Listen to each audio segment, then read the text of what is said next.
Smoking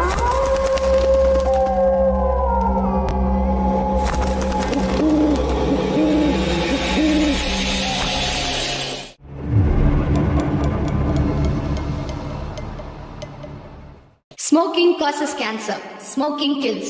புகைப்பிடித்தல் புற்றுநோயை உண்டாக்கும் மற்றும் உயிரை கொல்லும். Consumption of alcohol is injurious to health. மது அருந்துதல் உடல் நலத்திற்கு கேடு. Be safe. Don't drink and drive. பாதுகாப்பாக இருப்பீர். மது அருந்திவிட்டு வாகனம் ஓட்டாதீர். ஹலோ நண்பர்களே, அனைவருக்கும் வணக்கம். நம்ம இன்னைக்கு பார்க்க போற சம்பவத்தை பாக்குறதுக்கு முன்னாடி உங்ககிட்ட ஒரு விஷயத்த சொல்லிடலாம் அப்படின்னு இருக்கிறேன். நம்மளுடைய புதிய அமானுஷ்ய கதைகள் சேனலுக்கு வரக்கூடிய அனைத்து நபர்களுக்கும் என்னுடைய அன்பார்ந்த நன்றிகள். நம்மளுடைய புதிய அமானுஷ்ய கதைகள் சேனலை நிறைய பேர் சப்ஸ்கிரைப் பண்ணாம வீடியோ பார்த்துட்டு இருக்காங்க. தயவு செய்து சப்ஸ்கிரைப் பண்ணிக்கிட்டு வீடியோவும் பார்த்துருங்க. மறக்காம பெல் ஐக்கானை தட்டிருங்க. உங்க லைஃப்ல இத மாதிரியான அமானுஷ்ய சம்பவங்கள் ஏதாவது நடந்திருந்தா அதை என்னுடைய வாட்ஸ்அப் நம்பருக்கு ஒரு வாய்ஸ் நோட்டான் மற்றும் மெசேஜ் நீங்க அனுப்பலாம். என்னுடைய வாட்ஸ்அப் நம்பரை டிஸ்கிரிப்ஷன்லயும் கொடுத்துருக்கிறேன், இந்த டிஸ்பிளேலயும் தெரியும். கண்டிப்பா ஃபாலோ பண்ணிக்கோங்க. வாங்க இன்னைக்குள்ள சம்பவத்துக்குள்ளாடி நம்ம போயிடலாம். ஒரு கதை சொல்லிட்டேன் சார். அதுல உனக்கு கதை கேட்டு பழகிடுச்சு, எனக்கு கதை சொல்லியே பழகிடுச்சு. நான் கதை சொல்றேன், நீ கேளு. இந்த சம்பவம் நடக்கக்கூடிய இடங்க, அதாவது மதுரைக்கு பக்கத்துல இருக்கக்கூடிய திருமங்கலம் அப்படிங்கிற ஊர்ல தாங்க இந்த சம்பவம் நடந்திருக்குது. இந்த திருமங்கலத்தை சேர்ந்த நாச்சியப்பன் அப்படிங்கிறவர் தான் இந்த சம்பவத்தை நமக்கு அனுப்பி இருக்கிறாரு. அவருடைய லைஃப்ல நடந்த ஒரு அதிபயங்கரமான சம்பவம் அப்படின்னு கூட சொல்லலாங்க. ஆனா இது ஒரு ஊருக்கே நடந்த ஒரு சம்பவம்னு கூட சொல்லலாம். என்ன அப்படின்னா, நாச்சியப்பனுக்கு கிட்டத்தட்ட 10 வயசு இருக்கக்கூடிய ஒரு காலகட்டம் 1990ங்க. அந்த காலகட்டத்துல நம்மளுடைய நாச்சியப்பன் ஊருக்குள்ளாடி இருக்கக்கூடிய பள்ளிக்கூடத்துல படிச்சுக்கிட்டு இருக்கிறாரு. கிட்டத்தட்ட 5ஆம் வகுப்பு தான் அவர் படிச்சுட்டு இருந்திருக்கிறாரு. அந்த காலகட்ட சூழ்நிலையில தான் இந்த சம்பவம் அந்த ஊருக்குள்ளாடி நடந்தேறுதுங்க. என்ன அப்படின்னு பாத்தீங்கன்னா, நம்மளுடைய நாச்சியப்பனுக்கு அப்ப 10 வயசு அப்படின்னு நான் சொன்னேன் இல்லையா, இவங்களுடைய அப்பா, அதாவது நம்மளுடைய நாச்சியப்பனுக்கு 2 அக்கா 2 தம்பியும் இருந்திருக்கிறாங்க. இவரு நடுவாப்புல உள்ள பையன் அப்படின்னு சொல்லப்படுது. அதே மாதிரி இன்னொரு விஷயம் என்னன்னா, நாச்சியப்பனுக்கு அப்பா, அம்மா, அதன் பிறகு சித்தப்பா 3 பேர், அதே மாதிரி மாமா 3 பேர் அப்படின்னு சொல்லி ஒரு பெரிய குடும்பத்தை சேர்ந்தவர் தான் நாச்சியப்பன். நாச்சியப்பன் அந்த காலகட்ட சூழ்நிலையில அப்படி ஒரு பெரிய குடும்பத்துக்கு கூட வாழ்க்கையை நடத்திட்டு இருந்திருக்கிறாரு. அந்த ஊருக்குள்ளாடி, அதாவது இவங்க இருக்கக்கூடிய அந்த கிராமம் கிட்டத்தட்ட திருமங்கலத்துல இருந்து ஒரு 30 கிலோமீட்டர் சரௌண்டிங்க உள்ளாடி இருக்கக்கூடிய ஒரு கிராமம் அப்படின்னு சொல்லி இருக்கிறாங்க. அந்த காலகட்ட சூழ்நிலையில இவங்க ஊருக்குள்ளாடி, அதாவது நம்மளுடைய நாச்சப்பனுடைய அப்பா இருக்கிறார் இல்லையா, அவர் பார்க்கக்கூடிய வேலை என்ன அப்படின்னு பாத்தீங்கன்னா, இந்த கோவில் வேலைகளை எடுத்து நன்றாக செய்வாருங்க. அதாவது என்ன அப்படின்னா, ஒரு கான்ட்ராக்டருக்கு கீழே தான் இவங்க வேலை செய்துட்டு இருக்கிறாங்க. நாச்சியப்பனுடைய அப்பா, அதே மாதிரி அவங்க சித்தப்பா, அவங்க மாமான்னு சொல்லி கிட்டத்தட்ட ஒரு 10 பேராதும் இந்த மாதிரி கோவில் சம்பந்தப்பட்ட வேலைகள் செய்யக்கூடியவங்களா தான் இருந்துட்டு இருக்கிறாங்க. அதனால இவங்களுக்கு நல்ல வருமானமும் இருந்துகிட்டு இருக்குது. அதே மாதிரி ஒரு விஷயம் என்ன அப்படின்னு பாத்தீங்கன்னா, இந்த இடத்துல அவங்க ஊருக்கு உள்ள இருக்கக்கூடிய ஐயனாருடைய கோவிலை கட்டுறதுக்கு அந்த ஊருக்குள்ளாடி இந்த மாதிரி கேட்பாங்க இல்லையா, குறி கேட்பாங்க. என்ன அப்படின்னா, நாங்க கோயில் கட்டல, அதாவது வெறும் சிலையாட்டு தான் நின்றுட்டு இருக்குது. பக்கத்துல 2 குதிரையும் அதுக்கு மேல 2 ஐயனாரும் உட்கார்ந்து இருக்கிறது மாதிரியான சிலைகள் மட்டும்தான் இருக்குது. அதனால இந்த கோவில், அதாவது சின்னதா இருக்கக்கூடிய அந்த கோவிலை பெருசா கட்டணும் அப்படின்னு சொல்லிக்கிட்டு அந்த ஊர்ல இருக்கக்கூடிய மக்கள் எல்லாம் சொல்ல ஆரம்பிக்கிறாங்க. ஏன் அப்படின்னா, இவங்களுடைய பக்கத்துல இருக்கக்கூடிய எல்லா கோயில்களும் கட்டப்பட்டு, அதாவது அவங்கவுங்க குடும்பத்துல இருந்து இந்த காசு வசூலிச்சு கட்டுவாங்க இல்லையா, அந்த மாதிரி கட்டி இருக்கிறாங்க. ஆனா இந்த கோவிலை கொஞ்சம் பெருசாகவே கட்டணும் அப்படின்னு சொல்லிக்கிட்டு பிளான் பண்றாங்க. இவங்க குடும்பத்தாரர் மட்டும் கிடையாதுங்க, அதாவது இந்த கோவில் சேர்ந்தவங்க கிடையாது, அந்த ஊருக்கே அவங்க செய்யணும், அந்த ஊர்ல இருக்கக்கூடியவங்க செய்யணும் அப்படின்னு சொல்லிக்கிட்டு அந்த ஊருக்குள்ளாடி ஒரு மீட்டிங்க போடுறாங்க. அதாவது இந்த ஊர் தலைவர்கள், பெரிய பெரிய ஆட்கள் இருப்பாங்க இல்லையா, அவங்கள எல்லாரையும் வர சொல்லி, அந்த ஊர் மக்களும் வர சொல்லி இந்த மாதிரி அந்த இடத்துல பேசுறாங்க. அப்ப கிட்டத்தட்ட அந்த கோவிலுடைய வேலையை யாருக்கிட்ட கொடுக்கலாம் அப்படின்னு சொல்லியும் பேச்சு அடிபடுதுங்க. அதுல என்ன அப்படின்னா, நம்மளுடைய நாச்சியப்பனுடைய, அதாவது கான்ட்ராக்டர் அப்படின்னு நான் சொன்னேன் இல்லையா, அவருக்கு கொடுக்கலாம் அப்படின்னு சொல்லிக்கிட்டு அங்க ஒரு பேச்சு ஓடிட்டு இருக்குங்க. என்ன அப்படின்னா, அவர் பக்கத்துல இருக்கக்கூடிய நிறைய ஊர்கள்ல அவர் கோவில் கட்டி இருக்கிறாரு, நல்ல அமோகமா இருக்குது அப்படிங்கிறதுனால அவரை கூப்பிட்டுதாங்க பேசவும் ஆரம்பிக்கிறாங்க. சரி, கிட்டத்தட்ட அந்த காலகட்டம், அதாவது 1990 காலகட்டத்துல 2.5 லட்சம் ரூபாய் கேட்டிருக்கிறாரு அந்த கோவில் பணிகளை மொத்தமா முடிக்கிறது. அதாவது என்ன அப்படின்னா, இப்ப இருக்கக்கூடிய கணக்குக்கு பார்த்தா கிட்டத்தட்ட அந்த காலத்துக்கும் இப்ப இருக்கக்கூடிய பண வசதிக்கும் ரெண்டுக்கும் வித்தியாசம் இருக்குங்க. அதாவது அந்த காலத்துல 2.5 லட்சம் ரூபாய் கேட்டிருக்கிறாரு அப்படின்னா, கிட்டத்தட்ட ஒரு ஆளுக்கு சம்பளமே 2 ரூபா 3 ரூபா 5 ரூபா அந்த மாதிரி தாங்க இருந்த காலம். சொல்ல போனா பூர்ண சம்பளம்னா ஒரு 10 ரூபாய் இருக்கும். அப்படி இருக்கக்கூடிய காலம். அப்ப 2.5 லட்சம் ரூபாய் கேட்கிறாருன்னா இன்னைக்கு உள்ள பணம் அந்த மதிப்பீட்டுக்கு நீங்க கணக்கு போட்டு பாருங்க எவ்வளவு இருக்கும் அப்படின்னு. அந்த மாதிரி ஒரு பெரிய தொகையை கேட்கிறாரு. சரின்னு சொல்லிக்கிட்டு மக்களும் ஒத்துக்கிடுறாங்க. ஊராட்டு வசூலிச்சு கண்டிப்பா அந்த பணத்தை நாங்க உங்களுக்கு தர்றோம், எங்களுக்கு கோவில கொஞ்சம் பிரம்மாண்டமாட்டு அழகாட்டு கட்டி கொடுங்க அப்படின்னு சொல்லிக்கிட்டு அந்த ஊர்ல இருக்கக்கூடியவங்க எல்லாம் காசை போடுறாங்க. எப்படி போட்டாலுமே 25,000 ரூபாய்க்கு மேல வரவே இல்லையாங்க. இருந்தாலும் இந்த காசை எப்படியாவது புரட்டணும் அப்படின்னு சொல்லிக்கிட்டு இந்த ஊர் மக்கள் எல்லாருமே என்ன பண்றாங்க அப்படின்னா, இந்த ஊரா போய் இந்த மடிப்பிச்சை கேட்பாங்க இல்லையா, அந்த மாதிரி கேட்டு அங்க இருக்கக்கூடிய ஆட்களுக்கு எல்லாம் காசு வசூல் பண்றாங்க. அது மட்டும் இல்லாம பெரிய பெரிய ஆட்கள் எல்லாம் வந்து நான் உங்களுக்கு கொடுக்குறேன், நாங்க ஒரு 5,000 ரூபாய் கொடுக்குறோம், நாங்க ஒரு 1000 ரூபாய் கொடுக்குறோம் அப்படின்னு சொல்லி அந்த டைம்ல இந்த காசை வந்து நிறையவே வசூல் பண்ணியிருக்கிறாங்க. கிட்டத்தட்ட 3 மாத காலத்துல 2.5 லட்சம் ரூபாயை இவங்க ரெடி பண்ணிடுறாங்க. ரெடி பண்ண பிறகு இந்த காசை வந்து இந்த கான்ட்ராக்டர் கையில கொடுக்கணும். ஏன் அப்படின்னா இவர் ஒரு பெரிய கான்ட்ராக்டர், அது மட்டும் இல்லாம இந்த கோவில் வேலைகள் தான் எடுத்து பண்ணக்கூடியவர் அப்படின்னு சொல்லிக்கிட்டு இந்த நபரை, அதாவது யார் அப்படின்னா தியாகராஜ பாண்டியன் அப்படிங்கிறவர் தான் அந்த கான்ட்ராக்டருடைய பெயர்னு சொல்லப்பட்டிருக்குது. அந்த தியாகராஜன் அப்படிங்கிற அந்த நபர்கிட்ட காசை ஒப்படைக்கலாம் அப்படின்னு சொல்லிக்கிட்டு இவங்களுடைய அந்த ஐயனார் கோவில் முன்னாடி குத்து விளக்கு ஏத்தப்பட்டு அதுல வச்சுதான் காசை கொடுக்கறதுக்கு ரெடி ஆகுறாங்க. அந்த நேரத்துல இந்த காசை எடுக்கக்கூடிய நேரத்திலேயே அந்த குத்து விளக்கு அணைஞ்சிருதுங்க. என்னடா குத்து விளக்கு அணைஞ்சிருச்சே, அபசகுன மாதிரி தெரியுதே அப்படின்னு சொல்லிக்கிட்டு அந்த ஊர் மக்கள் மறுபடியும் அந்த குத்து விளக்கை ஏத்துறாங்க. ஒருவேளை காத்துல அணைஞ்சிரும் அப்படின்னு சொல்லிக்கிட்டு அதே மாதிரி ஏத்துன உடனே அடுத்ததும் அந்த பணக்கட்டுல கைய வச்ச உடனே அந்த விளக்கு அணைஞ்சிருதுங்க. என்னடா நடக்குது இங்க அப்படின்னு சொல்லிக்கிட்டு இந்த கான்ட்ராக்டர் வந்து பெரிய ஒரு ஆள் அப்படிங்கிறதுனால, சரி ஐயா ஏதோ ஒரு பிரச்சனை இருக்கு, தடங்கல் மாதிரி தெரியுது, நாங்க ஐயனார்கிட்ட குறி கேட்டுக்கிட்டு ஒரு 2-3 நாளையில உங்களுக்கு பதில் சொல்றோம் அப்படின்னு சொல்லிக்கிட்டு இந்த கான்ட்ராக்டரை அங்க இருந்து அனுப்பி வச்சிடறாங்க. ஆனா கான்ட்ராக்டருக்கு இதுவரைக்கும் அவர் செய்த வேலை எல்லாமே இந்த சின்ன சின்ன வேலைகள் தான் பார்த்துட்டு இருந்திருக்கிறாரு. ஆனா இது வந்து கொஞ்சம் பெரிய வேலை, இது கிடைச்சுன்னா அவர் ஒரு பெரிய லெவலுக்கு போயிருவாரு அப்படிங்கிற ஒரு எண்ணத்தோட இருந்திருக்கிறாரு போல இருக்குதுங்க. அவர் அந்த இடத்துல வந்து இந்த மாதிரி பேசுறாரு. என்ன அப்படின்னா, இந்த மாதிரி என்ன கூப்பிட்டு வச்சு கேவலப்படுத்துற மாதிரி இருக்குது, இது சரியில்லை அப்படிங்கறது மாதிரி எல்லாம் பேசுறாரு. இல்லப்பா, இந்த மாதிரி விளக்கு அணைஞ்சுக்கிட்டே இருக்குது, இந்த விளக்கு அணைகிறதுனால ஏதாவது பிரச்சனை வந்துருமோ, அது உங்களுக்கும் வரலாம் எங்களுக்கும் வரலாம், எதுக்கு ஐயனார்கிட்ட குறிய கேட்டுக்கிட்டு நாங்க வந்து இதுக்கு பதில் சொல்றோம் அப்படின்னு சொல்லிக்கிட்டு கான்ட்ராக்டர் அங்கிருந்து அனுப்பி வச்சிடறாங்க. கான்ட்ராக்டர் வந்து என்ன பண்றாரு அப்படின்னா, கொஞ்சம் அந்த திட்டிக்கிட்டே போவாங்க இல்லையா, அந்த மாதிரி திட்டிக்கிட்டே அந்த இடத்த விட்டு கிராஸ் பண்ணி போயிடுறாருங்க. அவருக்கு ரொம்ப மனசு கொஞ்சம் வேதனை மாதிரி ஆயிடுச்சு. ஏன்னா நம்ம இந்த மாதிரி வந்துகிட்டு ஒரு இடத்துல இந்த மாதிரி ஆனது இல்ல, இந்த இடத்துல மட்டும் இப்படி ஆயிடுச்சு, அது நம்ம சொந்த ஊருக்குள்ளாடி ஆயிடுச்சு அப்படின்னு சொல்லிக்கிட்டு அந்த கான்ட்ராக்டர் அங்க இருந்து கிளம்பிடுறாரு. ஆனா இங்க என்ன பண்றாங்க அப்படின்னா, அன்னைக்கு கொடுக்கக்கூடிய நாள் ஞாயிற்றுக்கிழமை, ஆனா அன்னைக்கு கொடுக்கல. அதன் பிறகு செவ்வாய்க்கிழமை வரைக்கும் வெயிட் பண்றாங்க. செவ்வாய்க்கிழமை சாயங்காலம் இந்த ஐயனார்கிட்ட குறி கேட்கிறாங்க. அப்படி ஐயனார் குறி வந்து சொல்றாருங்க, அந்த பூசாரி உடம்புலதான் ஆடி சொல்றாரு, எக்காரணத்தை கொண்டும் இந்த ஊருக்குள்ளாடி இருக்கக்கூடிய எந்த நபரும் இந்த கோவில் வேலையை செய்யக்கூடாது, என்னுடைய கோவிலை செய்யக்கூடாது. அதே மாதிரி இன்னொரு விஷயம் என்ன அப்படின்னு பாத்தீங்கன்னா, வெளியூர்ல அதாவது கிழக்க பக்கத்துல இருந்து ஒருத்தரை கூட்டிட்டு வாங்க, அந்த ஆளுதான் வந்து செய்யணும், நீங்க யார கூட்டிட்டு வர்றீங்களோ அதுதான் நான் அமைச்ச ஆளு அப்படின்னு சொல்லிட்டு குறி சொல்லிட்டு போயிருதுங்க. என்ன நடந்துச்சு, ஏன் இந்த மாதிரி சாமி சொன்னாரு, ஏன் இந்த நபருக்கு அதாவது இந்த தியாகராஜ பாண்டியன் சொல்லக்கூடிய இந்த கான்ட்ராக்டருக்கு ஏன் கொடுக்க கூடாதுன்னு சொன்னாரு அப்படிங்கிற மாதிரி மக்கள்லாம் அந்த இடத்த விட்டு கலைஞ்சு போயிடுறாங்க. ஆனா அதே கூட்டத்துக்குள்ளாடி தாங்க இந்த தியாகராஜ பாண்டியன் சொல்லக்கூடிய அந்த கான்ட்ராக்டரும் அங்க நின்றுட்டு இருக்கிறாரு.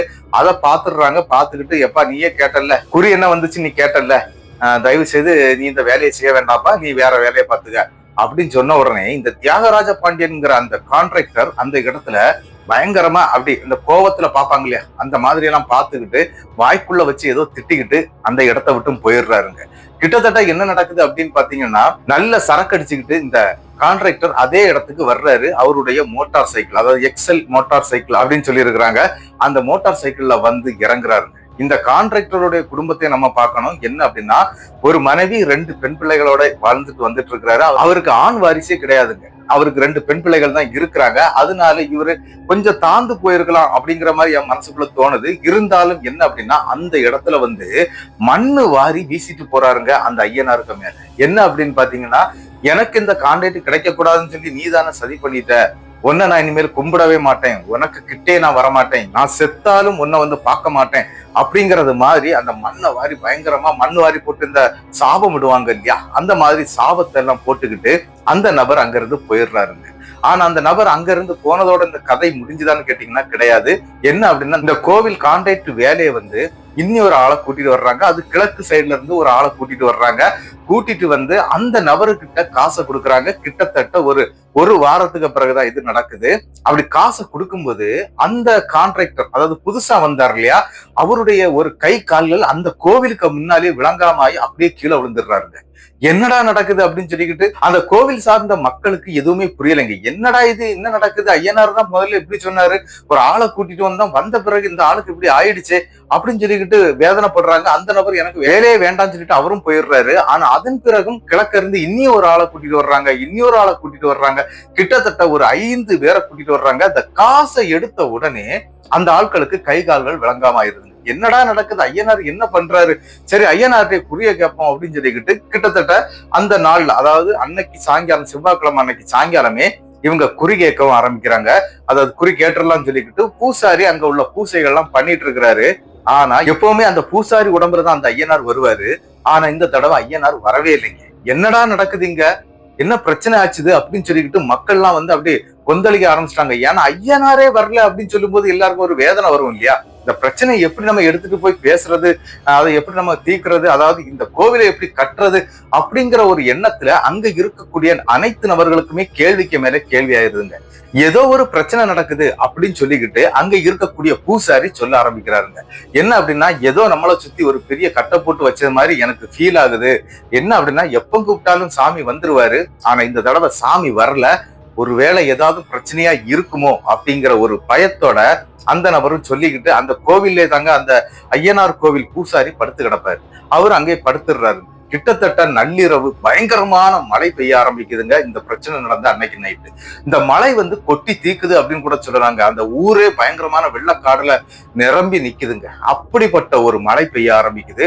அந்த மழையில யாரோ ஒரு பெண் வந்து அந்த கோவிலை சுற்றி சுற்றி வர்றத அந்த பூசாரி பாக்குறாரு. என்னடா ஒரு நாள் இந்த மாதிரி நடக்காது, ஏன்னா ஊருக்குள்ள இருக்கக்கூடிய கோவில், அதனால யாரா இருந்தாலும் நள்ளிரவு நேரம் இந்த மழை, அது இந்த கொட்டி தீக்கக்கூடிய மழையில யாரும் வரமாட்டாங்க அப்படிங்கறது அவருக்கு தெரியுங்க. ஆனா இந்த பெண் மட்டும் கருப்பு கலர்ல சாரி கட்டிக்கிட்டு அந்த கோவிலையே அப்படியே ஒரு ரவுண்ட் அப்படியே சுத்தி சுத்தி வெளிப்பக்கத்துல அப்படி சுத்தி வர்றதை இவர் பார்த்துக்கிட்டே படுத்து கிடக்குறாருங்க. என்ன அப்படின்னா, மழை, அந்த இடிவெட்டு, அந்த மின்னலுடைய வெளிச்சம், அந்த வெளிச்சத்துலதான் இந்த பெண் அந்த கோவிலை சுத்துறத அவர் கவனமா பாக்குறாரு. பார்த்துக்கிட்டு என்னடா இது, யாருடா இது அப்படின்னு சொல்லிக்கிட்டு இவர் என்ன பண்றாரு அப்படின்னா, அவர் கையில அந்த டைம்ல வந்து இந்த பேட்டரி போடக்கூடிய ஒரு டார்ச் இருந்திருக்குங்க. அந்த டார்ச் லைட்டை வந்து அப்படியே அடிச்சு பார்த்துருக்கிறாரு. அது ரொம்ப தூரம், அதாவது இவங்க கோவில் இருக்கக்கூடிய இடத்துல இருந்து சுத்தி இருக்கக்கூடிய இடம் வந்து காம்பவுண்ட் எல்லாம் கட்டலைங்க.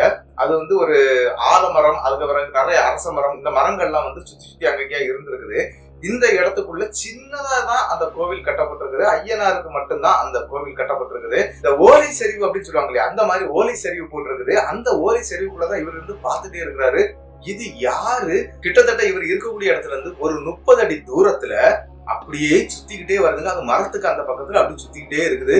இவர் பார்த்த உடனே இவருக்கு கொஞ்சம் பயம் கொடுத்துருதுங்க. என்ன அப்படின்னா, இந்த மாதிரி நள்ளிரவு நேரத்துல யாரும் இப்படி வரமாட்டாங்க, இது யாரு அப்படின்னு சொல்லிட்டு தான் இந்த லைட் அடிச்சு பாக்குறாரு. இந்த லைட்டுடைய வெளிச்சம் கரெக்டா அந்த பெண்ணுடைய முகத்துல படும்போது இந்த பூசாரி அரண்டு போயிடுறாருங்க. என்ன அப்படின்னா, இந்த மாதிரியான ஒரு வெள்ளை கலர்ல வீர் பல்லு அப்படின்னு சொல்லுவாங்க, எப்படி இருக்கும் இல்லையா பல்லு, அந்த மாதிரி பல்லோட தலைமுடி வந்து கீழே வரைக்கும் இருக்குது. அதாவது தலையில இருந்து அப்படியே பின்னங்கால் கூட தெரியாத அளவுக்கு முடி வளர்ந்துருக்குங்க. இவருக்கு புரிஞ்சிருது, இங்க நிக்கிறது ஏதோ ஒரு சாமி, இல்லைன்னா ஏதோ ஒரு ஆன்மா இல்ல அப்படிங்கறது மாதிரி எல்லாம் இவர் யோசிச்சுட்டு பயந்துடுறாருங்க. ஐயனாரே ஐயனாரேன்னு சொல்லிக்கிட்டு ஐயனாருடைய சிலை பக்கத்திலேயே அப்படியே உட்கார்ந்துடுறாரு. அப்படி உட்கார்ந்து இருக்கவே அந்த மழை வந்து கொட்டி தீக்குது. கிட்டத்தட்ட விடிய காலையில 5:30 மணி வரைக்கும் அந்த மழை பெய்திருக்கு. அதன் பிறகுதாங்க வீட்டுக்குள்ள இருக்கக்கூடிய ஆட்கள் எல்லாம் வெளியே வர ஆரம்பிச்சிருக்கிறாங்க. இப்படி ஒவ்வொருத்தரா வர வரதான் இவருக்கு கொஞ்சம் பயம் தெளிஞ்சிருக்குங்க. இந்த பூசாரி இருக்கிறார் இல்லையா, அவர் என்ன பண்ணிருக்கிறார் அப்படின்னா, நம்மளே ஒரு ஐயனாருடைய பூசாரி, நம்ம இந்த விஷயத்த வெளியே சொன்னா நம்மள ஒரு மாதிரி திட்டிடுவாங்க, இல்லைன்னா ஏதாவது சொல்லிடுவாங்க, ஏதாவது நினைச்சிருவாங்க அப்படிங்கிற ஒரு எண்ணத்தினால இவர் இந்த விஷயத்த வெளியே சொல்லவே இல்லைங்க. ஆனா ஊர் தலைவர் அந்த இடத்துக்கு வர்றாரு, கோவிலுக்கு வர்றாரு. ஏன்னா அவர் டெய்லி காலையில இந்த ஐயனாரை கும்பிட்டுட்டு தாங்க வேலைக்கு கிளம்புவாரு, அதாவது எந்த வேலையா இருந்தாலும் கிளம்புவாரு. அப்படி அந்த நபர் வராருங்க. அம்பாசிடர் கார்ல வந்து வண்டியில இறங்குறாரு. இறங்கின உடனே கோயிலுக்குள்ள வந்துடுறாரு. கோயிலுக்குள்ள வந்த உடனே நம்மளுடைய அந்த பூசாரி என்ன பண்றாரு அப்படின்னா, இந்த மாதிரி நேத்தைக்கு நைட் நான் ஒரு விஷயத்த இங்க பார்த்தேன், அது நான் இது வரைக்கும், அதாவது ஐயனார் கோவில்ல அவர் கிட்டத்தட்ட ஒரு 30-35 வருஷமா வேலை பார்த்துட்டு இருக்கிறாரு, பூசாரியா இருக்கிறாரு. இந்த மாதிரி ஒரு விஷயத்த நான் இது வரைக்கும் பார்த்ததில்ல. இது கொஞ்சம் வினோதமா இருந்தது அப்படிங்கறது மாதிரி எல்லாம் அந்த இடத்துல சொல்றாரு. என்னவா இருக்கும் சொல்லி அந்த இடத்துல இவங்க வந்து இந்த சோவி போட்டு குறி பார்ப்பாங்க. அதாவது அந்த கோவில்ல வந்து இந்த சங்குன்னு சொல்லுவாங்க, சின்னதா இருக்கும் சோவி, அதனுடைய பேரு. அந்த சோவி போட்டு பாக்குறாங்க. அப்படி சோவி போட்டு பார்க்கும்போது வெளியில நிக்கிறது பத்திரகாளி அப்படிங்கறது விஷயம் அந்த இடத்துல தெரிய வருது. ஐயோ, பத்திரகாளி எதுக்கு இங்க வந்திருக்குது? ஏன்னா அந்த கோவில்ல ஐயனார் மற்றும் வேற சில சாமிகளுடைய பேர்லாம் சொல்லி இருக்கிறாங்க. எதையும் சொல்ல வேண்டாம் இருக்காங்க. ஐயனார் சம்பந்தப்பட்ட சில சாமிகளுடைய அந்த பேர்கள்லாம் சொல்லி இருக்கிறாங்க. ரொம்ப பெரிய லிஸ்டா இருக்குது.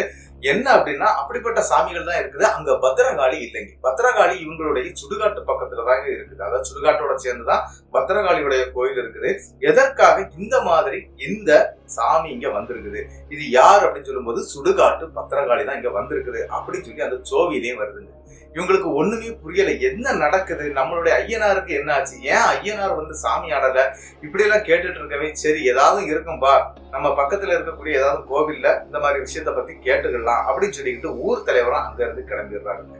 ஆனா அன்னைக்கு நைட்ல இருந்து அந்த இடத்துல பயங்கரமான பிரச்சனை ஸ்டார்ட் ஆகுதுங்க. என்ன அப்படின்னா, இந்த வயசுக்கு வந்த பொண்ணுங்க இருப்பாங்க இல்லையா வீடு, அந்த வீடுகளுடைய கதவுகள் தட்டப்படுதுங்க. கிட்டத்தட்ட அந்த ஊருக்குள்ளாடி ஒரு 500 வீடுகள் இருக்கும் அப்படின்னு சொல்லி இருக்கிறாங்க. அந்த 500 வீட்லயும் கிட்டத்தட்ட ஒரு 100 வீட்லயாவது இந்த மாதிரி வயசுக்கு வந்த பொண்ணுங்க நிறைய பேர் இருந்துட்டு இருக்கிறாங்க. அப்படி இருக்கக்கூடிய வீடெல்லாம் கதவு தட்டப்படுதுங்க. அந்த மாதிரி 100 வீட்லயும் நைட்டு நேரத்துல 12 மணிக்கு மேல இந்த கதவு தட்டப்படி சத்தம். கதவை திறந்து பார்ப்பாங்களாம். ஆனா அங்க யாருமே இருக்க மாட்டாங்க. ஆனா இந்த வயசுக்கு வந்த பொண்ணுங்க ரூமுக்குள்ளதான் தூங்கிட்டு இருப்பாங்க, இல்ல வீட்டுக்குள்ள தூங்கிட்டு இருப்பாங்க இல்லையா, அவங்களுக்கு மறுநாள் பயங்கரமான காய்ச்சல் ஏற்படும். அந்த காய்ச்சலை தீர்க்கறதுக்காக இவங்க என்ன பண்ணுவாங்க, ஹாஸ்பிட்டல் கொண்டு போவாங்க. அதன் பிறகு என்ன பார்ப்பாங்க அப்படின்னா, அந்த காய்ச்சல் அதுல தீரல அப்படின்னா பக்கத்துல வைத்தியர்கள் யாரா இருந்தா அவங்கள போய் பார்ப்பாங்க. இந்த மாதிரி கசாயம் வச்சு கொடுக்கறது அது இதுன்னு சொல்லிக்கிட்டு பார்த்துட்டே இருக்கிறாங்க. ஆனா இந்த மாதிரி இருக்கக்கூடிய பெண்களுக்கு காய்ச்சல் தீரவே இல்லைங்க. என்னடா நடக்குது அப்படின்னு சொல்லிக்கிட்டு ஊர் மக்கள் எல்லாம் கலைய ஆரம்பிச்சிடுறாங்க. அது போக அந்த ஊருக்குள்ளாடி அடுத்தடுத்த பிரச்சனைகளும் ஸ்டார்ட் ஆகுது. என்ன அப்படின்னு பாத்தீங்கன்னா, நள்ளிரவு நேரத்துல ஊருக்குள்ள இருக்கக்கூடிய இந்த தெரு நாய்கள் இருக்கு பாத்தீங்கன்னா, இந்த நாய்கள்லாம் அந்த ஊரை சுத்தி பயங்கரமா ஊழையிட்டுட்டே நடக்கிறத வந்து அவங்க எல்லாருமே கவனிச்சிருக்கிறாங்க. அந்த ஊர்ல இருக்கக்கூடியவங்க ஏதோ ஒண்ணு தப்பா இருக்குது அப்படின்னு சொல்லிக்கிட்டு பயப்பட ஆரம்பிச்சிருக்கிறாங்க. வீட்டுக்குள்ளாடி ஏதோ ஒரு அமானுஷ்ய சக்தி வந்திருக்கிற மாதிரி உங்களுக்கு ஃபீல் ஆகுமா? என்ன அப்படின்னா, லைட் எல்லாம் ஆஃப் பண்ணிடுவாங்க. லைட் ஆஃப் பண்ண பிறகு அந்த வீட்டுக்கு உள்ளாடி கருப்பு கலர்ல ஏதோ உருவங்கள் அந்த வீட்டுக்குள்ளாடி எல்லாம் நடக்கிறது மாதிரி பயங்கரமான கனவுகள், அப்படி இப்படி சொல்லி பயங்கர பிரச்சனைகள் அந்த இடத்துல நிறைய வந்திருக்குங்க. இந்த ஊர்ல இருக்கக்கூடியவங்க சரி இது ஏதோ ஒண்ணு அப்படின்னு சொல்லிக்கிட்டு இவங்க என்ன பண்ணுவாங்க அப்படின்னா, எலுமிச்சம்பழத்தை எடுத்துட்டு போய் வீட்டுக்கு வெளியில வச்சு சூடம் ஏத்தி அப்படி அந்த ஒரு மாதிரி இந்த காத்து கருப்பு வராம இருக்கிறதுக்கு பண்ணுவாங்களாம். அந்த மாதிரி பண்ணிடுவாங்க, இந்த வேப்பலை எல்லாம் வச்சு. அந்த மாதிரி செய்த பிறகும் அந்த வீட்டுக்குள்ளாடி இந்த மாதிரி பிரச்சனைகள் நடந்துகிட்டே இருந்திருக்கு. என்ன நடக்குதுன்னு தெரியல. வந்திருக்கக்கூடிய அந்த பெண்களுடைய, அதாவது அந்த வயதுக்கு வந்த பெண்களுக்கு பயங்கரமான காய்ச்சல் வந்துகிட்டே இருக்குது. அது மட்டும் இல்லாம பெண்களுடைய முகத்துல அங்கங்கேயாட்டு இந்த பருக்கள் வர மாதிரியான சில சிம்டம்ஸ் எல்லாம் அங்க காட்ட ஆரம்பிக்குதுங்க. என்ன நடக்குது அப்படின்னு சொல்லி இந்த ஊர்ல இருக்கக்கூடியவங்க எல்லாம் தலையை பிச்சுக்கிட்டு இருக்கிறாங்க. ஐயனார் வேற கோவில்ல சாமி ஆடவே இல்லை, என்ன நடக்குது அப்படிங்கிற மாதிரி ஊர் மக்கள் எல்லாம் கலைஞ்சிடுறாங்க. அது மட்டும் இல்லாம இந்த விஷயத்த கண்டிப்பா கேட்டே ஆகணும் அப்படின்னு சொல்லிக்கிட்டு இவங்க அந்த ஊர் கோயிலுக்கு மறுபடியும் கூடுறாங்க. அப்படி கூடும்போது அந்த இடத்துல, அதாவது அந்த ஐயனார் இருக்கிறார் இல்லையா, அந்த சிலை பக்கத்துல ரத்தமா வடிச்சுக்கிட்டே இருக்கிறத பாத்துருக்காங்க. அப்ப அந்த ரத்தத்தை வந்து இவங்க எடுத்திருக்கிறாங்க கை வச்சு. ஐயனாருக்கு ரத்தம் வருதுன்னு சொல்லி அந்த ஊருக்குள்ள ஒரு பெரிய பேச்சே ஓடி இருக்குங்க, அந்த சிலையில இருந்து ரத்தம் வந்தது அப்படின்னு. ஆனா உண்மையிலேயே அது ஐயனாருடைய ரத்தம் கிடையாது. என்ன அப்படின்னா, பூசாரி இருக்கிறாரு பாத்தீங்களா, பூசாரி அந்த குறி கேட்கறதுக்கு போயிருக்கிறாங்க. பக்கத்து ஊருக்கு போய் அங்க இருக்கக்கூடிய பூசாரிய பார்த்து விஷயத்த சொல்லி இந்த மாதிரி குறி கேட்கும்போது அவர்கிட்ட அங்க இருக்கக்கூடிய ஐயனார், அவங்க ஊரை சுத்தி ஏகப்பட்ட ஐயனார் கோவில் இருக்குங்க, அதுல இருக்கக்கூடிய ஒரு ஐயனார் கோவில்ல இந்த மாதிரி கேட்கும்போது, ஐயா ஒன்னு இந்த மாதிரி கட்டி வச்சிருக்காங்க என் ஊருக்குள்ளாடி, என்ன பண்ணணும்னு தெரியலன்னு சொல்லி கேட்கும்போது அங்கதாங்க அந்த சாமி ஆடிக்கிட்டே ஒரு விஷயத்த சொல்லி, என்ன சுத்தி பத்திரகாளி அம்மனை வச்சு கட்டு போட்டு வச்சிருக்காங்க, அந்த கட்டை அவுத்தா மட்டும்தான் என்னால அந்த ஊருக்கு எதுவும் செய்ய முடியும் அப்படிங்கிற மாதிரி ஐயனார் சொல்றாரு. என்ன நடக்குது, எதனால இந்த மாதிரி உங்களை கட்டி வச்சிருக்கிறாங்க அப்படின்னு கேட்கும்போது தாங்க ஒரு பெரிய உண்மை விஷயமே வெளியே வருது. என்ன அப்படின்னா, இந்த தியாகராஜ பாண்டியன் அப்படின்னு ஒருத்தரை சொன்னேன் இல்லையா, கான்ட்ராக்டர், அவரு தாங்க இந்த வேலையை பார்த்துருக்கிறாரு. என்ன வேலை பார்த்து வச்சிருக்கிறாரு அப்படின்னா, அவருக்கு அந்த வேலை கிடைக்கல பாத்தீங்களா, அந்த 2.5 லட்சம் ரூபாய் கான்ட்ராக்ட் கிடைக்காதனால அந்த கோபத்திலையும் வெப்பராளத்திலையும் அவர் என்ன பண்ணிருக்கிறாரு அப்படின்னா, அந்த மண்ணை வாரி தூவிட்டு போனாரு அப்படின்னு நான் சொன்னேன் இல்லையா. இவர் மறுநாளே என்ன பண்ணிட்டாரு அப்படின்னா, ஸ்ட்ரெயிட்டாட்டு மாந்திரிகரை தேடி போயிடுறாருங்க. அந்த மாந்திரிகர் எங்க உள்ளவங்க அப்படின்னு கேட்டீங்கன்னா, கேரளாவை சேர்ந்த காணிக்காரன் அப்படின்னு சொல்லக்கூடிய மாந்திரிகர் தாங்க.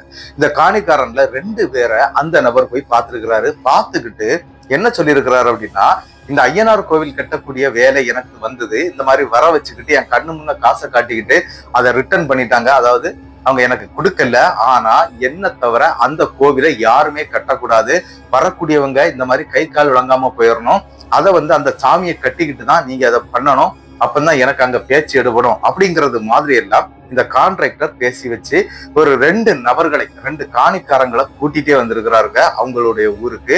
அப்படி ஊருக்கு வந்த இந்த நபர் என்ன பண்ணிருக்கிறாரு அப்படின்னா, அவங்களுடைய ஊர் சுடுகாடு இருக்கு பாத்தீங்களா, அந்த சுடுகாட்டுல இந்த மாதிரியான அந்த மாந்திரிகர் பெரிய வேலையை பாக்குறாரு.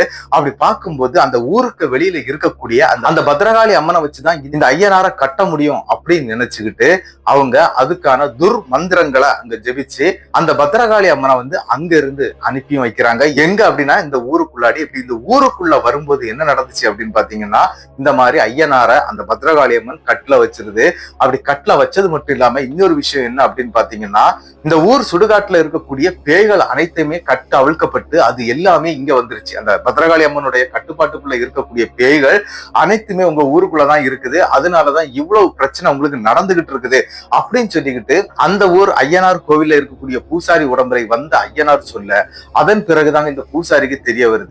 ஆனா என்ன சம்பவம் அப்படின்னு பாத்தீங்கன்னா, இந்த பூசாரி ஸ்ட்ரெயிட்டா அவருடைய ஐயனார் கோவிலுக்கு வந்துடுறாரு. கோவிலுக்கு வந்தவர் என்ன பண்ணிருக்கிறாரு அப்படின்னா, அந்த இடத்துல சாமியை அப்படியே பயங்கரமா தியானம் பண்ணிருக்கிறாரு. ஐயனாரை தியானம் பண்ணிக்கிட்டு இருக்கும்போது இவருடைய தலையை பிடிச்சி ஐயனாருடைய கால் அது கல் சிலை அப்படின்னு சொல்லப்படுது, அந்த கல் சிலையில வச்சு அடிச்சு அந்த பூசாரியை இழுத்து சுடுகாட்டுக்கே கொண்டு போயிருக்குங்க.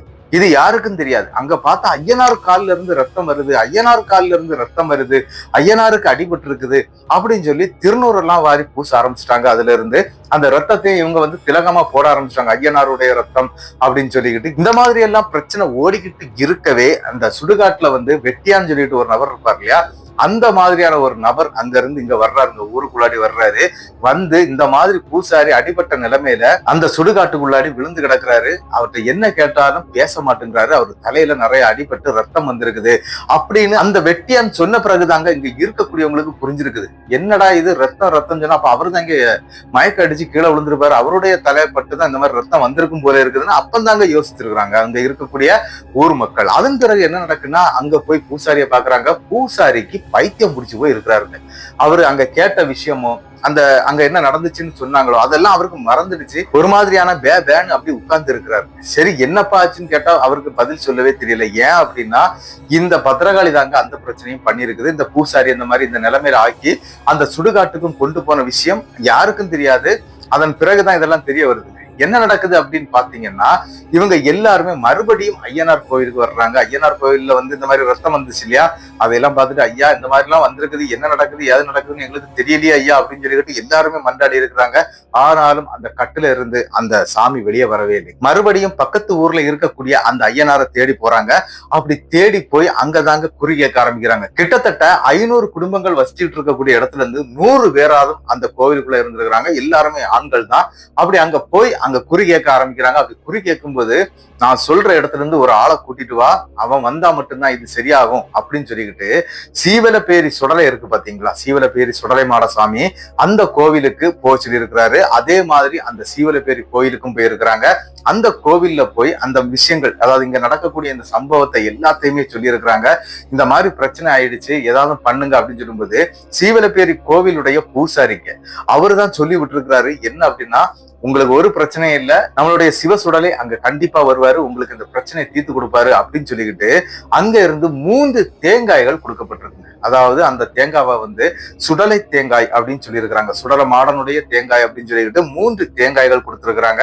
இந்த தேங்காவை எடுத்துட்டு போய் உங்க ஐயனார் கோவில்ல வைங்க, நாங்க வர்றோம் அப்படின்னு சொல்லிக்கிட்டு கிட்டத்தட்ட அந்த சீவரப்பேரி கோவிலை சார்ந்த சில நபர்கள் ஒரு 3-4 பேர் திருமங்கலத்துல இருக்கக்கூடிய இவங்க ஊருக்கும் வந்திருக்கிறாங்க. வந்த பிறகு இங்க வந்து சில பயங்கரமான பூஜைகள் எல்லாம் பண்ண ஆரம்பிச்சிருக்கிறாங்க. கிட்டத்தட்ட 20 ஆடுகள் பலியிடப்படுதுங்க. எங்க அப்படின்னா அந்த சுடுகாட்டு பக்கத்துல இருக்கக்கூடிய அந்த பத்ரகாளி அம்மனுக்கு அந்த மாதிரி பலியிட்டு அந்த அம்மனை வந்து வணங்குறாங்க. அதன் பிறகு அங்க உள்ள பிரச்சனைகள் சால்வ் ஆகுது. என்ன நடந்துச்சு அப்படின்னு கேட்டீங்கன்னா, அந்த கோவில், அதாவது ஐயனாருடைய கோவில் இருக்கு பாத்தீங்களா, அந்த கோவில்ல கட்டப்பட்டிருந்த அந்த கட்டுகள் அவிழ்க்கப்படுது. அதன் பிறகு அந்த கோவிலுக்கான ஒரு ஆளை வர சொல்லியிருந்தாங்க இல்லையா, கிழக்கு சைட்ல இருந்து வர சொல்லியிருந்தாங்க இல்லையா, அந்த மாதிரி ஒரு ஆளும் வந்துட்டாருங்க. அந்த இடத்துல இந்த கோவிலை நான் தான் கட்டுவேன்னு சொல்லி அவரும் வந்து நிக்கிறாரு. இந்த பூஜையும் முடிய மறுநாள் காலையில இந்த சம்பவம் நடக்குதுங்க. கிட்டத்தட்ட 20 ஆடுகள் வெட்டப்பட்டு அந்த பூஜையும் முடிச்சிடுறாங்க. அந்த மாதிரி கோவில் கட்டக்கூடிய அந்த பணி வந்து சிறப்பா நடக்கவும் செய்யுதுங்க. ஆனா இங்க ஒரு ட்விஸ்ட் என்ன அப்படின்னு பாத்தீங்கன்னா, இந்த கான்ட்ராக்டர் தியாகராஜ பாண்டியன் அப்படின்னு சொல்லக்கூடிய அந்த நபர் ஊருக்குள்ளே இல்லைங்க. என்னடா இது, இவன் எல்லா நாளும் இந்த பைசா கொடுக்கக்கூடிய நாளுக்கு எல்லாமே வருவான். அப்படி வரக்கூடிய கான்ட்ராக்டருக்கு இந்த கைகால் எல்லாம் இழுக்கப்பட்டு அவங்க மயங்கி விழுறது, அந்த மாதிரி எல்லாம் பிரச்சனை எல்லாம் நடந்துச்சு இல்லையா.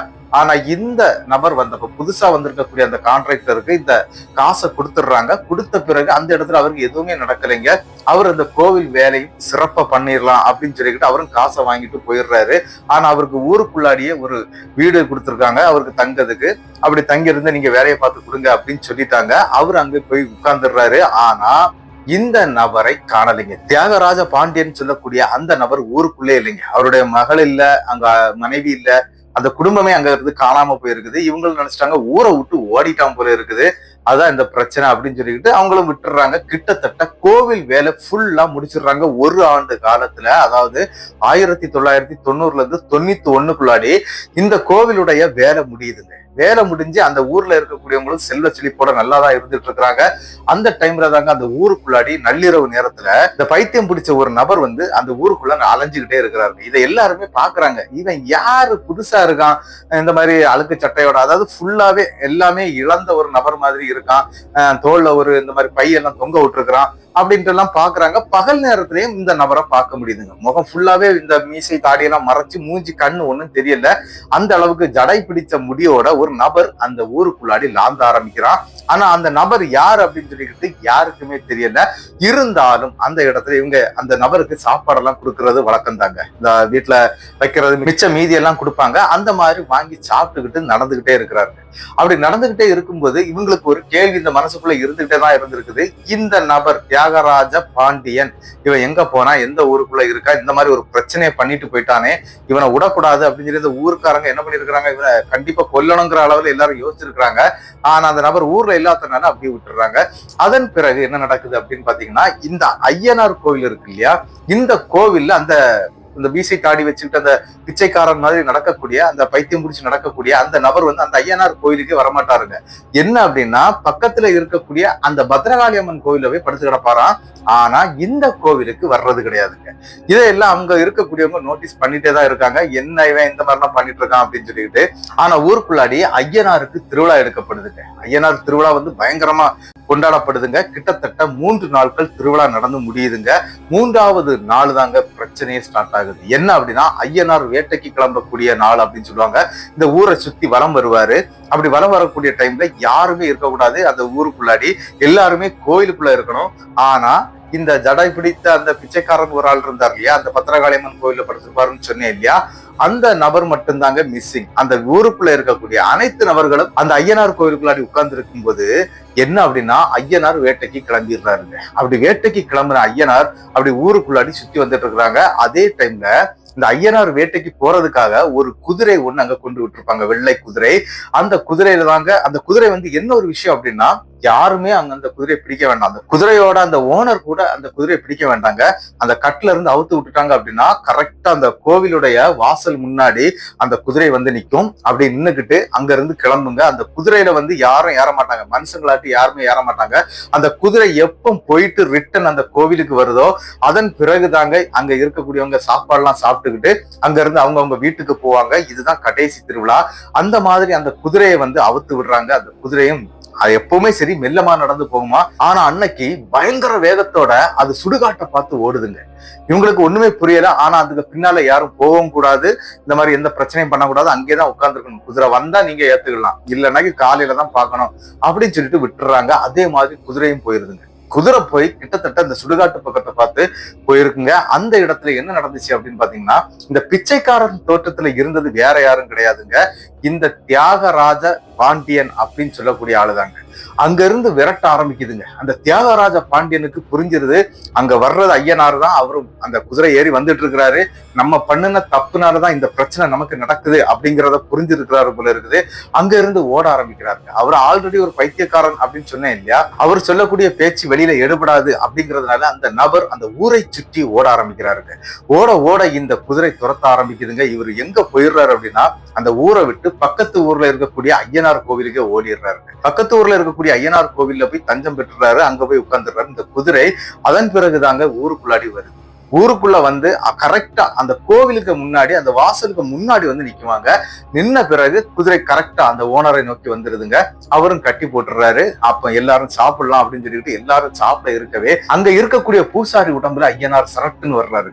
என்னையே கட்டுப்பாட்டுக்குள்ள வைக்கணும்னு நினைச்சு இந்த ஊரையே சுடுகாடாக்க நினைச்ச அந்த தியாகராஜன் தான் இந்த மாதிரியான ஆள், அதாவது அந்த பிச்சைக்காரன் அப்படிங்கிறது மாதிரி அந்த இடத்துல அவர் அப்படியே சொல்லிடுறாருங்க. சொன்ன உடனே மக்களுக்கு எல்லாம் கொந்தளிப்பு வந்துருது. ஆல்ரெடி இவனை கொல்லதுக்காக தானே தேடிட்டு இருக்கிறோம், ஆனா இவன் இந்த மாதிரி நம்ம ஊருக்குள்ள வந்து சாப்பாடு வாங்கி சாப்பிட்டானே அப்படின்னு ஒவ்வொருத்தருக்கும் பயங்கரமான கோவங்க. ஆனா என்ன நடந்துச்சு அப்படின்னு பாத்தீங்கன்னா, ஐயனார் ஒரு வார்த்தை சொல்றாருங்க, அவனுக்கு தேவையான தண்டனையை நான் கொடுத்துட்டேன், இனிமேல் அவனால எந்த பிரச்சனையும் யாருக்கும் வராது, அவன் என் பக்கத்துல இருக்கக்கூடிய என்னுடைய சகோதரன் தான் தேடி போயிருக்கிறான், அதனால அவன் இன்னைக்கு உயிர் பொழைச்சான், இல்லைன்னா அவன் செத்துருப்பான் அப்படிங்கிறது மாதிரி எல்லாம் அந்த இடத்துல ஐயனார் சொல்றாரு.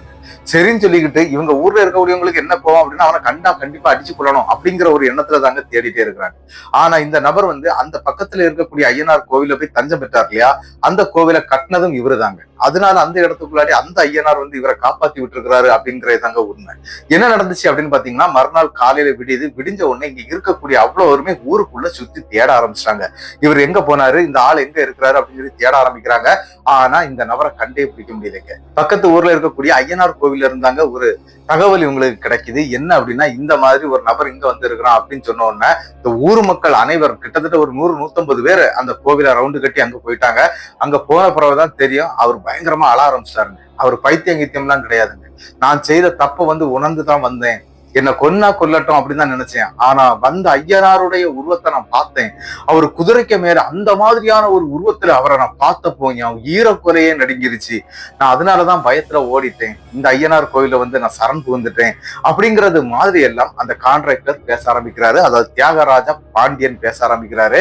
அந்த இடத்துல என்ன நடக்குது அப்படின்னு பாத்தீங்கன்னா, தனக்கு நடந்த அந்த சம்பவங்களாம் அவர் சொல்ல ஆரம்பிக்கிறாரு.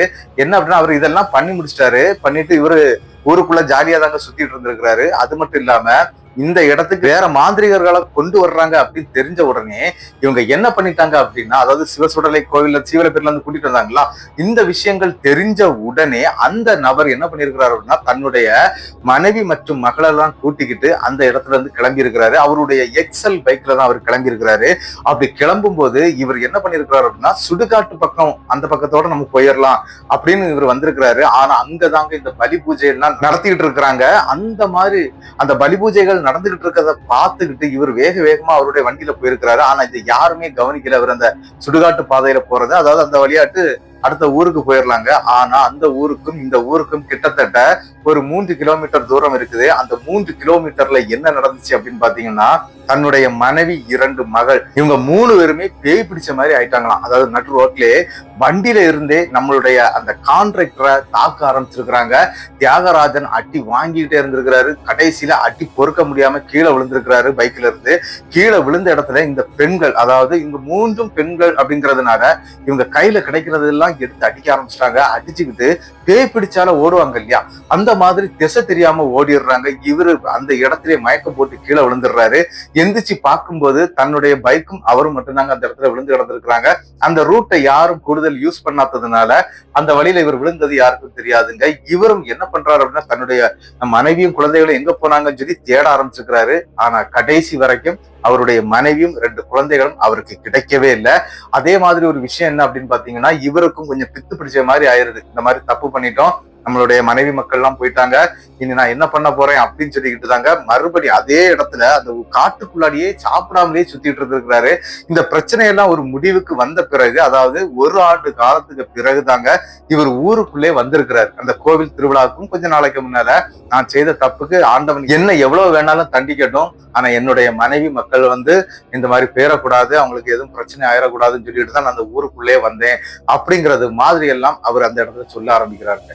சரி, தப்ப உணர்ந்ததுனால அந்த இடத்துல ஐயனாரை விட்டுட்டு போன இந்த உயிர் எங்களுக்கு தேவையில்லை அப்படிங்கறது மாதிரி இந்த ஊர் மக்களுக்கு சொல்லிக்கிட்டு அந்த ஊர்ல இருந்து வந்துட்டாங்க. அந்த டைம்ல நம்மளுடைய நாச்சியப்பன் இருக்கிறார் இல்லையா, அவருக்கு 11 வயசு ஆகுதுங்க. அந்த டைம் சம்பவம்லாம் நடக்கிறதெல்லாம், ஆனா அவருக்கு அந்த டைம்ல தெளிவா தெரியல.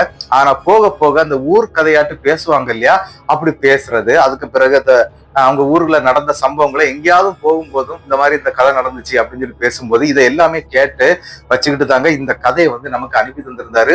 அதாவது ஊருக்குள்ள பேய்களுடைய அட்டகாசம் வந்ததுல இருந்து எல்லா விஷயங்களையும் அவர் கேதர் பண்ணி தாங்க இந்த விஷயத்தை நமக்கு அனுப்பியிருந்தாரு. ஆனா தியாகராஜ பாண்டியன் கிட்டத்தட்ட 6 மாத காலங்கள் அந்த ஐயனார் கோவிலே தான் இருந்திருக்கிறாரு. அதன் பிறகு அவரும் காணாம போயிட்டாரு அப்படிங்கிறது மாதிரி தாங்க இந்த சம்பவத்தை சொல்லி நமக்கு அனுப்பியிருந்தாரு நம்மளுடைய நாச்சியப்பனுக்கு என்னுடைய பெரிய நன்றிகளை நான் சொல்லிக்கிறேன். இந்த சம்பவம் எப்படி இருந்துச்சு அப்படிங்கிறத மறக்காம கமெண்ட் பாக்ஸ்ல கமெண்ட் பண்ணிட்டு போயிருங்க. இந்த சம்பவம் உங்களுக்கு பிடிச்சிருந்தா உங்களுக்கு தெரியக்கூடிய அனைத்து நபர்களுக்கும் இந்த சம்பவத்தை ஷேர் பண்ணி விட்டுருங்க. மறக்காம இந்த வீடியோவுக்கு ஒரு லைக்கை கொடுத்துட்டு போயிருங்க. அது மட்டும் இல்லைங்க, முக்கியமான விஷயம், சப்ஸ்கிரைப் பண்ணிக்கிட்டு, அதாவது புதுசா வரக்கூடியவங்க சப்ஸ்கிரைப் பண்ணிக்கிட்டு பெல் ஐகானையும் தட்டிருங்க. அடுத்த வீடியோவில் சந்திக்கும் வரை உங்களிடமிருந்து விடைபெறுவது உங்கள் நாகர்கோவில் நாகராஜன். நன்றி நண்பர்களே.